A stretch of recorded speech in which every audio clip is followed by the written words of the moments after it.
everyone. Welcome to another edition of Founder Wisdom Podcast. Today we have a special edition. It's a French edition. I'm coming back to my roots in Quebec. I'm talking to startups from there. Today I'm talking to Louis-Antoine Genin-Brien. He is the head of sales at DeepSight, which is an interesting startup that we're going to talk about today. Louis-Antoine, bienvenido. Can you tell us a bit more about DeepSight and yourself? Yes, so thank you for having me. I'm very happy to be on this podcast. So DeepSight. So at DeepSight, we do augmented reality. Are you familiar with augmented reality, Charles? Very. I had my own startups back in the days, 7 years ago, but never lifted off the ground. But tell us a bit more about it, because most people are not very familiar. Sure. So let's go ahead. You know, most people will confuse augmented reality with virtual reality. And even though these two concepts share their name, they're used for completely different applications. Yeah. You know, so to start off, I would distinguish the two. So when you do virtual reality, you're putting on a headset and you're completely immersed into a virtual world.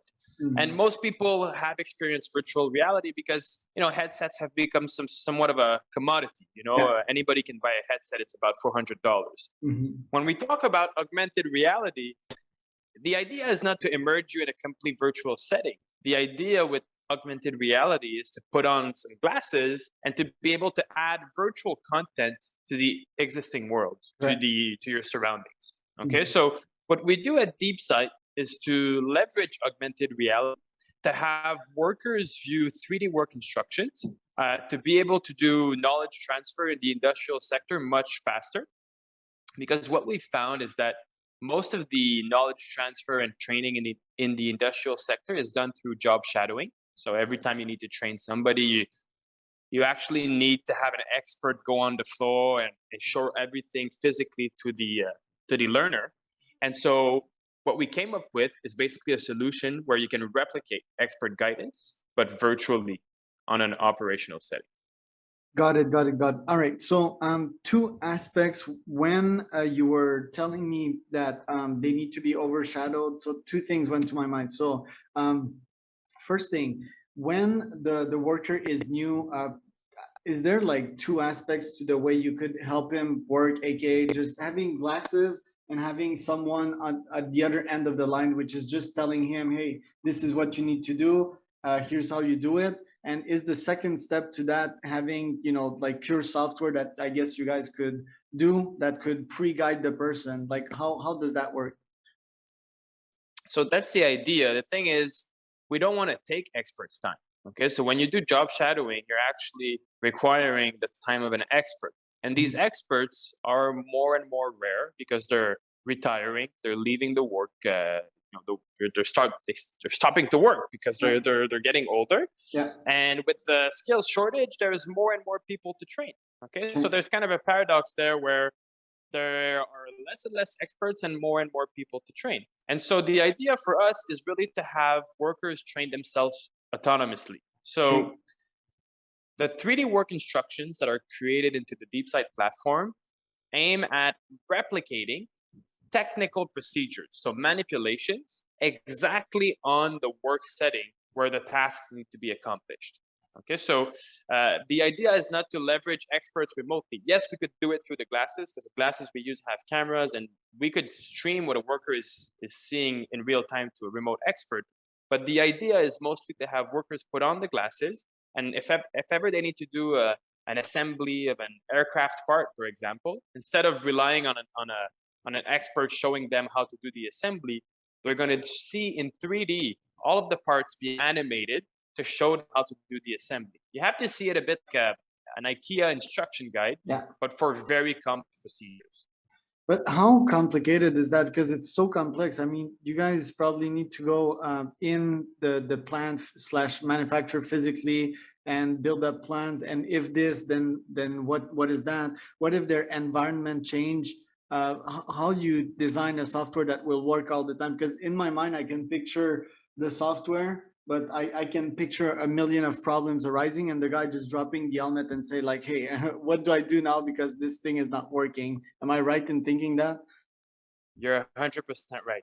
And that basically guided us since the beginning of the company in 2018. One of my co-founders, Francis, who I think you've spoken to, uh, he was working at Microsoft back then, and he saw that Microsoft was developing a headset for augmented reality. Yeah. But he saw that the softwares that were available to leverage this headset on the market, these softwares were very complicated to use. And a bit as you described, if you're trying to create content on these softwares, it's very, very complicated because it requires, knowledge and development. You need to be a programmer. You need to be able to modelize assets in 3D. And so augmented reality was very, very difficult, was not accessible to most companies. It's only the biggest companies in the world that could invest in augmented reality. Yeah. So what we developed at DeepSight, first off, okay, was a graphics engine. So we started with a graphics engine. Okay, I'm gonna go far. Stop me if ever you think I need to clarify some information. Sure. What needs to be understood is that when you're seeing a 2D image, let's say you're watching a video, okay, your video is composed of many pixels. Yeah. Okay, I think most people know what pixels are today. And if you want an image that is more clear, there will be more pixels. When you're viewing a 3D scene through an AR glass, it's not pixels, it's polygons. Okay, so instead of having those creating an image in front of you, it's a bunch of little pyramids that will create a scene. Got it. To have these pyramids positioned in the space, you have what we call a graphics engine that is going to calculate the positioning of all these polygons in the space. And it's with those calculations going to be able to recreate a 3D scene. Okay, so the problem with that is that the graphics engines that exist today, there are a few, maybe you know Unity or Unreal if you're a gamer. These graphics engines are very, very, very powerful, too powerful. Okay, so when you're trying to use them on a mobile device or on a smart glasses, the thing is these smart glasses have very limited graphic capacities. So in 2018, when we first started, we realized that if we wanted to make augmented reality accessible, first off, we needed to have our own graphics engine that would allow deployment of the content on these headsets. So that's our first premise. Okay. So once we started with the graphics engine, then we realized, okay, now we have the graphics engine, but for people to leverage our graphics engine, they still need to be programmers. They still need to have a lot of knowledge. And that's when we realized we needed to create an authoring tool. So a bit like PowerPoint made accessible for everybody to create slides. It's the same for our software. We created the PowerPoint of augmented reality. Like so a today, Photoshop or a Canva or like something easy exactly. to Canva is probably the best because, Photoshop is a bit complicated. But when you talk about Canva, for example, anybody can use Canva. My mom uses Canva, I need to teach mine. It's the same for our tool. Okay, my mom has Instagram, TikTok, so maybe she's not the best example. But it's the same for our tool. At DeepSight, we wanted to build a tool where within 4 to 6 hours, we could train a company to use it, and then they could be completely autonomous to create their own content. So today, our customers are creating their own 3D work instructions. There's obviously an implementation phase where we create their first content for them to view some sort of value associated with 3D work instructions compared to textual instructions or videos, for example. But after the implementation, they already have content and they're able to create more content. And they're able to deploy to factories across the world within 4 to 6 hours of training. That's the beauty of DeepSight. So it's not an agency, it's more a software, and the onboarding is made as an agency, kind of. Exactly. So we have a service fee where we train our customers, but then it's where our business model is a SaaS. So basically we have a web-based software. Our clients are able to import the 3D models, their 3D scan. So that's something else I'll talk about a bit later. And they're going to create all of their 3D work instructions. Because again, I talked about accessibility on the devices. So we built our own graphics in to have content deployed on any devices as possible. Then we built an authoring tool that's web-based and no code to have as many people create the content.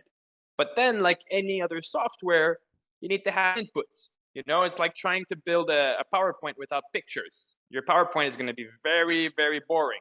Same thing for DeepSight. If you don't have 3D models, you're not going to be able to create much 3D work instructions. And so 3D models are also very difficult to get. So that's another point of failure. So how could we address that? Well, today, iPhones, so iPhone 12 Pros, iPhone 13 Pros, and iPad Pros have a special camera. Okay, that camera is called LiDAR. It's the same camera that you find on Teslas, for example, on self-driving cars. It detects objects. Okay, and that LiDAR camera can be used to take 3D scans of environment. So a bit as if, have you ever taken a panoramic picture, like a 360 out of 180 picture? Yep. It's the same kind of process. You're just going to be scrolling your phone around a certain environment. It's going to generate a 3D model of that environment. It's that 3D model that our customers are going to import into our platform. And it's around that 3D model that they'll be able to contextualize their instructions. So just to give you an example, we have customers in the cosmetics industry. They have big production lines. Well, they've taken an iPad Pro to take a 3D scan of those big production lines. They've imported that 3D scan into our platform. And then using our platform, they were able to put some arrows, to some circles, different places around the production line. And when the worker needs to go and do a machine setup, there will be all the arrows pointing exactly at different places around the production line. So there is no interpretation risk. There might maybe 50 valves, 50 handles on the actual line, but with our solution, it's pointing directly on the actual valve he needs to manipulate. And how precise is it? The precision is about 0.5 centimeter. And how it works is, in our software, you're going to see your production line. You're going to be positioning a QR code, virtual QR code on the 3D scan into our software. And then in the real world, you're going to print that QR code and position it at the same place. So most of the time, you're going to position your QR code at the corner of a control panel, for example. Then you're going to print it, and you're going to position it at the same place on the actual production line. And when the worker comes with the glasses, there's a camera. He scans the QR code, and that QR code becomes the reference for the positioning of all the holograms in the space. Lots of technology behind that. Like, I'm trying to wrap my head around, because there's the part where you take the picture of the environment, so that needs to be precise. And then there's the device that needs to know where it is in that environment. And it's quite surprising to hear that it's 0.5 centimeter in terms of precision, which is very precise. But my thing is, if the worker realized that, you know, the arrow is not pointing at the right spot, does he signal it to someone? And couldn't there be like someone that connects to the helmet and fixes it live? Yeah, so that's a functionality we have into the software, where it's a bit like Google Docs. So every modification you make in the studio, which is our authoring tool, you're going to be able to view right away on the floor. So normally when our customers create content, they're going to be testing the content before deploying large scale. So there's going to be like a biz engineer or a training engineer that's going to be creating the instruction in 3D. They're going to go and view the content on the floor. And if they see that the arrow is maybe 2 or 3 centimeters too much to the left or too much to the right, they're going to be able to quickly modify this into the studio, and all of the content will be anchored precisely at the race. Interesting. Well, I think you did a very good job at explaining it, and that's what I like about, you know, salespeople, which I happen to be a part of. We're very good simplificators, because I think, you know, nerds sometimes, I mean, I'm a nerd in some areas, but sometimes when we're too much inside the details, we have problems explaining to the common of mortal. And that's the beauty of sales. You know, we simplify to our audience. we think of them as people that, you know, are not in the nitty gritty. We use their keywords, and we simplify complex concepts in a simple version. So good job on that. I want to talk about, you know, like the business specifics. Like, what should I pay for? Let's say that I'm a manufacturer with like 120 employees, south of Montreal. How much should I pay for the software? Is it like 10,000 one time, 20,000 one time, and then I pay, say, 1,000 per month, or how does that work? You were pretty close. Our business model is quite simple. There's a $25,000 fee to start, which includes 6 months of support, and we create the first 15 procedures, roughly 15, depending on the length of each procedure.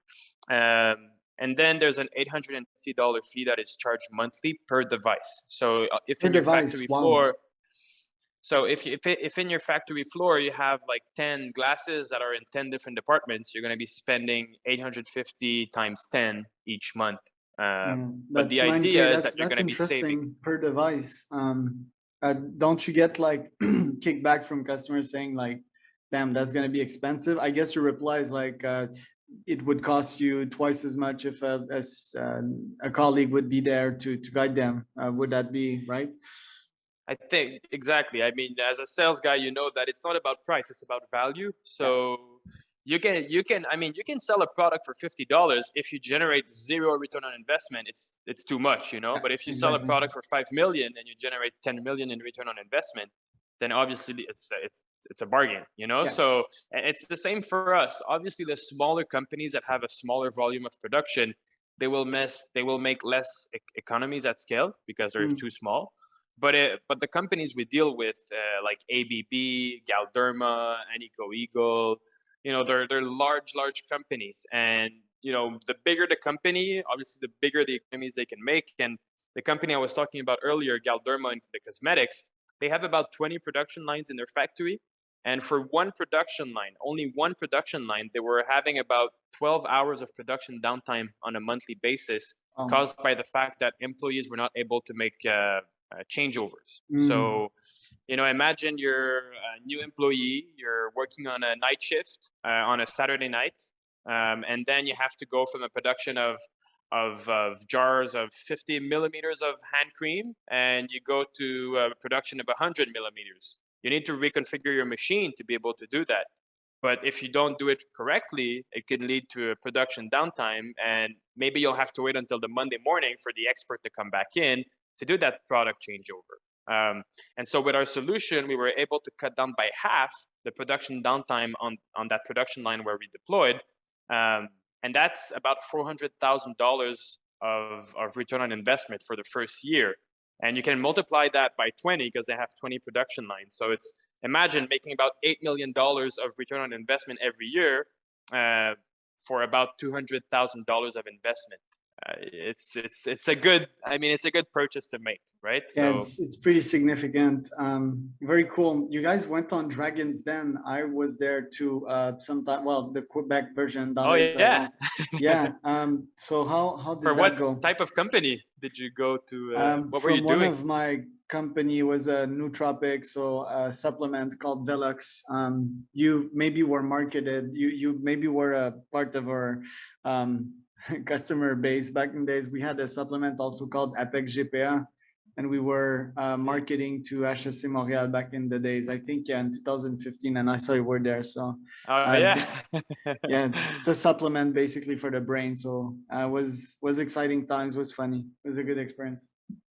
Nice. I think the dragons back then were a bit rougher. Now it's Yeah. a pretty soft experience. I mean, Luc Archambault, he was not very competent from the feedback that he gave us. But yeah, it was good. we enjoyed the experience. I mean, like anything, it's good exposure. As a sales guy, you know, that's what drove our decision to go on the show, is to have exposure.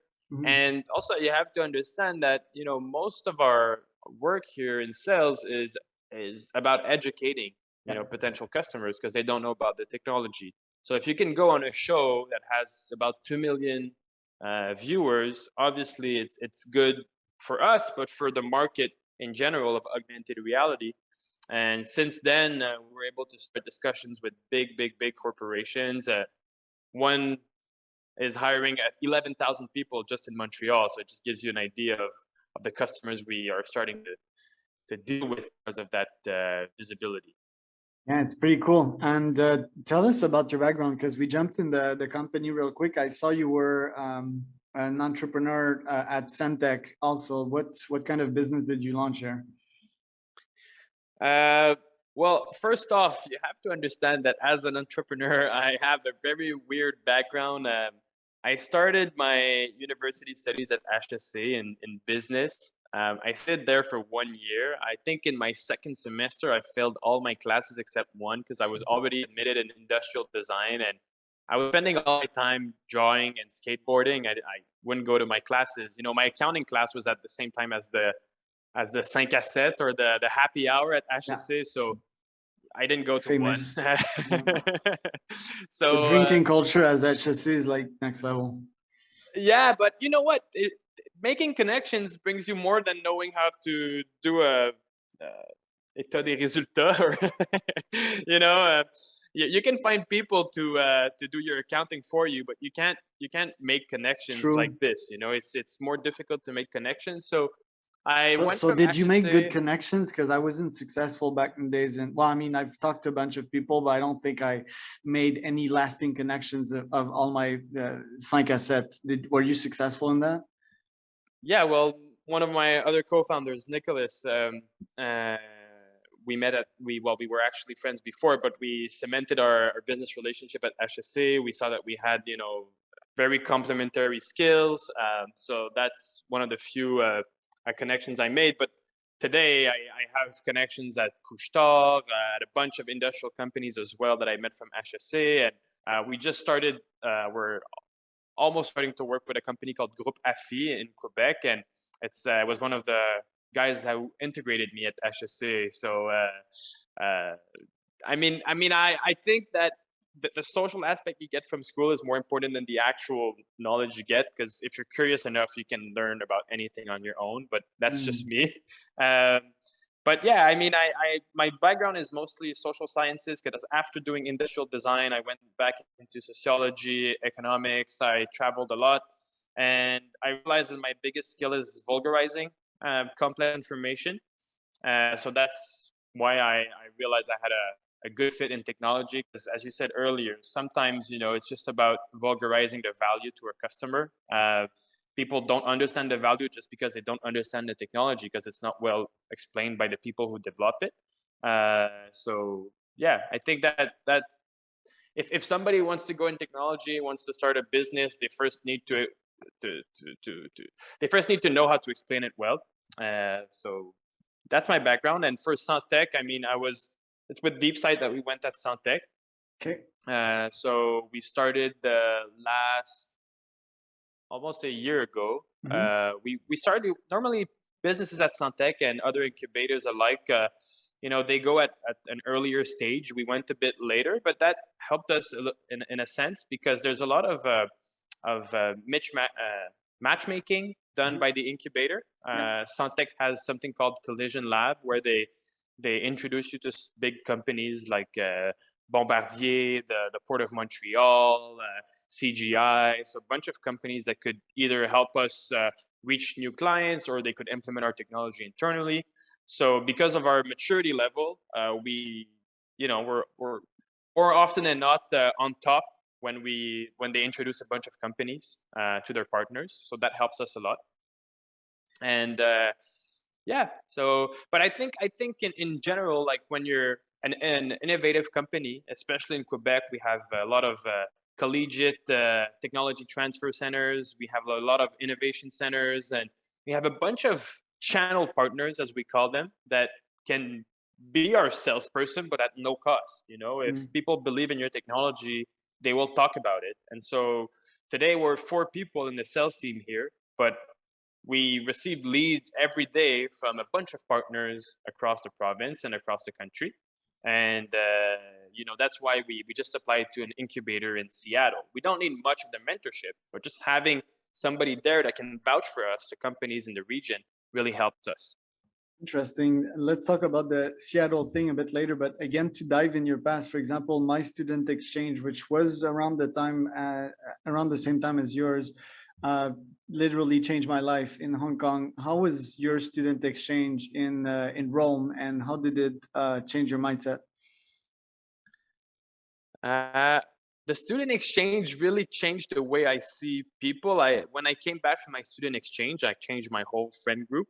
Yeah. Uh, I think that's the most important thing. It's not about being in Rome or being in another country, but mostly being away from home, Changing environments. where changing environments and understanding that maybe you're better off alone. You're So more were your happy friends alone. like toxic in some sense? Were they like drinkers or No, not really, but it's just just no I ambitions was or friends with the same friends since high school. I hadn't yeah. changed my group of friends, and I realized that we really didn't have as much interest in common that I thought. Yeah. So being in Italy and seeing people from across the world, uh, and see that we have more stuff in common than the people I grew up with, really changed my outlook on life. But I don't think the student exchange had it obviously. I'm a big geography fan.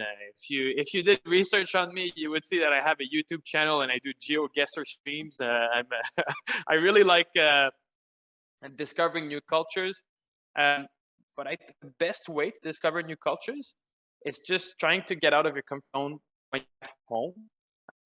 When I came back from my student exchange, I started working at IKEA in a call center. It was a job, a very boring job, but I worked with a bunch of people that came from different backgrounds. I went to a private school.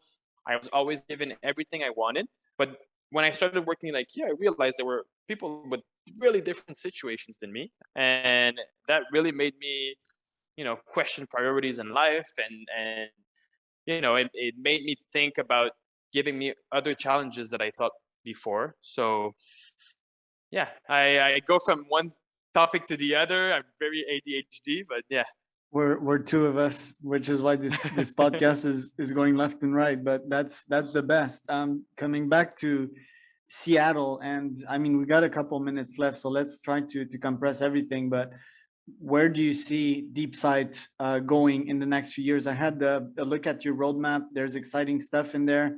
The Seattle incubator, like, is that the next step? What do you need to do to take DeepSight to the next steps? There are a few markets we have identified already that could benefit a lot from our technology, but also are already ready for the kind of innovation we propose. And the market in the Washington State is one of them. It's one of the biggest hubs in the aerospace sector in the world. We already have a few clients in the aerospace sector, and we're in discussions with very, very big companies in the aerospace sector. So it's just a matter of time before we bloom in that sector. So the Washington State is good for that. We're also exploring the UAE market, the UK market, Germany, and France. And they're all, France is big in the aerospace as well. Germany and the UK are very big for adoption of AR. And the UAE has a lot of money to invest in innovation. So in terms of commercialization, these are the next steps, definitely. But in terms of product roadmap, we're investing a lot in AI. So obviously, because our users are wearing glasses, we're able to gather data on humans that people were not able to gather before. So all this data will be used to train AI algorithms, and it will help companies prevent errors, accidents. It will also help companies generate, learning opportunities for workers. And so we think that working this way will help companies, be more agile and resilient to the world we're living in today with a skills shortage and supply chain issues. Got it. That's an interesting vision, and I wish we had more time, but I still have two more questions for you. So the first one, I'm curious, as per what you're reading, a special person like you, a GeoGuessr like you, like what is Louis reading right now? You know what? The book I'm reading right now is, and you'll have to forgive me for swearing, it's called Fuck It, Let's Start Tomorrow by Action Okay. Bronson. Okay. Oh, I love The this guy. I was listening to a podcast of his 2 days ago with Mike Tyson, Hot Boxing. Very good podcast. yeah. I listened to it too. I think it's an old episode. I think I listened to it a couple times. I really like this guy, and to be honest with you, I read a lot, but it's mostly like articles and short stuff. I'm ADHD, so I can't spend too much time reading something. The reason why I like this book, it's because it's written in like very short sentences. It's like 8-word sentences, and I can Love hear these. Action Bronson's voice in my head when I read it. I don't read much book. I wish I did, but I don't. And if people in, if we have French listeners, I strongly suggest reading 99 francs by Frédéric Becbédère. It's a book I read once a year just to remind me how stupid we are as humans, or how simple beings we are. Yeah. Yeah, that's funny. I'll add both to my reading list. I didn't know that he had the book Action Bronson. Last question for you. Yeah, I mean, I'm gonna in Quebec, the entrepreneurial situation there. What would you tell for a young founder? Let's say he's 17, from the North Shore of Montreal. What should he do to get started, and what advice would you give to him? Well, first off, ask yourself why. If you have an idea and you think it's life-changing, ask yourself why it's life-changing. And you're probably going to get an answer, and it's going to lead to another why. And keep asking yourself why all the time. And, most people, sometimes they want to start a business, but they have an idea, but it doesn't resolve a problem. It doesn't answer a need. A true need that another company doesn't already answer or resolves. So I think that my biggest advice is don't be passionate about your idea, be passionate about your problem. So yeah, that would be my advice. What is your why? And in Quebec, I think we have a very good system for companies. We have a bunch of incubators. There's really no reason not to start a business. Yeah, I think somehow the connection is lagging, but I was asking, what is your why? Our why today, it's a bit special because I say that, but when we first started the business, our why was not very clear because we wanted to start just an augmented reality company. Today, our why is there's a skills shortage.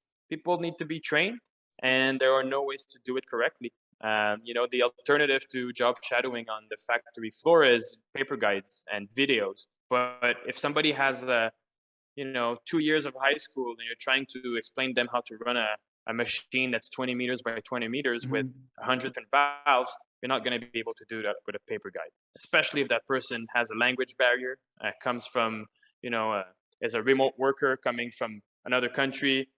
It's very difficult to train somebody with paper guides. So that's our why. There's no good way to train people today. Very good. Louis, thank you for coming. Today was a cool podcast. I think you did a very good job at explaining the company in a very easy way, and you dropped a lot of insights. So thank you for that. Thank you very much, Charles. All right, have a nice good day. Weekend. Bye.